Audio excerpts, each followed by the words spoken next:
Welcome to சேஷாத் வீவ். Lulu mall கட்டப்படும் இடம் தொடர்பான தகவல்கள் வெளியாகியிருக்கு. சென்னையில் இன்னும் 2 வாரத்தில் கட்டுமானம் தொடங்க உள்ளதாக தகவல்கள் வெளியாகிருக்கு. அதை பற்றி நம்ம பார்ப்போம். கடந்த வருடம் முதல்வர் ஸ்டாலின் 4 நாட்கள் அரசுமுறை பயணமாக துபாய் சென்றார். துபாயில் பல்வேறு அமைச்சர்கள் மற்றும் தொழிலதிபர்களுடன் முதல்வர் ஸ்டாலின் சந்திப்புகளை மேற்கொண்டார். துபாயில் நடந்த உலக அளவிலான எக்ஸ்போவில் தமிழ்நாட்டின் அரங்கை முதல்வர் ஸ்டாலின் திறந்து வைத்தது குறிப்பிடத்தக்கது. தமிழ்நாட்டை நோக்கி பல்வேறு முதலீடுகள் இந்த பயணத்தின் மூலம் ஈர்க்கப்பட்டது. இந்த பயணத்தின் ஒரு கட்டமாக லூலு குரூப் இன்டர்நேஷனல் நிறுவனம் தமிழ்நாட்டில் முதலீடு செய்ய ஒப்பந்தம் செஞ்சாங்க. இந்த நிறுவனம் தமிழ்நாட்டில் உணவு பதனிடும் தொழிற்சாலையை அமைக்க இருக்காங்க.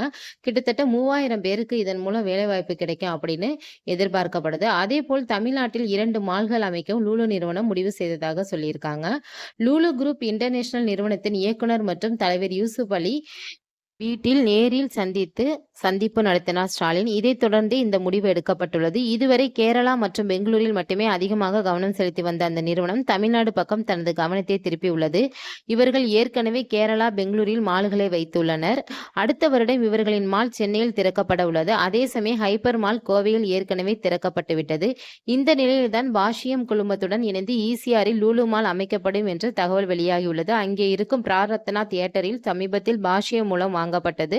அந்த திறந்தவெளி தியேட்டர் இடிக்கப்பட்டது. ஈச்சம்பாக்கம் கிழக்கு கடற்கரை சாலையில் மகாபலிபுரம் செல்லும் வழியில் 29 ஏக்கர் பாஷ்யம் கன்ஸ்ட்ரக்ஷன் நிறுவனத்தால் மையப்படுத்தப்பட்டிருக்கு. இடிக்கும் பணி ஏற்கனவே துவங்கியுள்ளது. இந்த ஒப்பந்தத்தின் மதிப்பு 550 கோடிக்கு மேல் என்று ரியல் எஸ்டேட் துறை வட்டாரங்கள் தெரிவித்தன. இங்குதான் அந்த மால் கட்டப்பட உள்ளதாக கூறப்படுகிறது. இங்கே மிகப்பெரிய குடியிருப்பும் அமைக்கப்பட உள்ளது. அதன் அருகிலே லூலு மால் அமைக்கப்படும் அப்படின்ற தகவல் வெளியாயிருக்கு. இந்த வீடியோ உங்களுக்கு பிடிச்சிருந்துச்சுன்னா லைக் பண்ணுங்க, ஷேர் பண்ணுங்க, மறந்துடாம சப்ஸ்கிரைப் பண்ணுங்க. பாய்.